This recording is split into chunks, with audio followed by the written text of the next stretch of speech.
পদ্মার কোল ঘেঁষা নরম বাতাসে দুলছে সবুজ গাছ, নদীর জলে ঝিলমিল করছে সকালের সূর্য। সেই নদীর ধারে থাকত এক ছোট্ট মাছরাঙা পাছি, নাম তার মনা। মনা ছিল চঞ্চল, হাসিখুশি আর কৌতূহলী।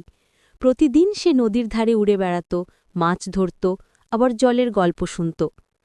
এক ভোরে মনা দেখল নদীর জলে রূপার মতো কিছু ঝলমল করছে। কৌতূহল নিয়ে ঝুঁকে তাকাতেই দেখল এক সুন্দর মাছ।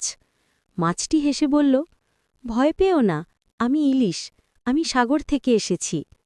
মনা অবাক হয়ে বলল, সাগর থেকে? এত দূর এলো কিভাবে? ইলিশ মৃদু হেসে বলল, আমরা ইলিশ সাগরে বড় হই, কিন্তু ডিম দিতে নদীতে আসি। নদীর স্বচ্ছ জলে আমাদের বাচ্চারা জন্ম নেয়, তাই দূর পথ পেরিয়ে এসেছি। মনা মুগ্ধ হয়ে বলল, তুমি তো সাহসী, এত দূর এসেছ ভালোবাসার টানে, নিজের সন্তানদের জন্য। ইলিশ মাথা নাড়িয়ে বলল, হ্যাঁ, ভালোবাসা আর সাহস না থাকলে নদীর স্রোত কেউ পার হতে পারে না। এই কথা শুনে মনার চোখে ভেসে উঠল এক মায়াময় দৃশ্য। সে ভাবল, ভালোবাসা মানেই তো এভাবেই ত্যাগ, অপেক্ষা আর যত্ন।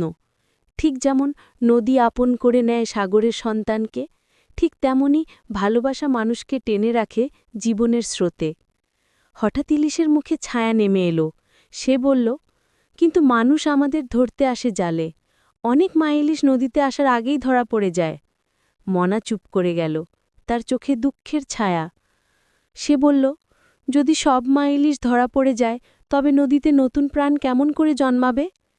ইলিশ মৃদু কণ্ঠে বলল, তুমি তো আকাশের বন্ধু, আমাদের কথা সবাইকে বলে দিও।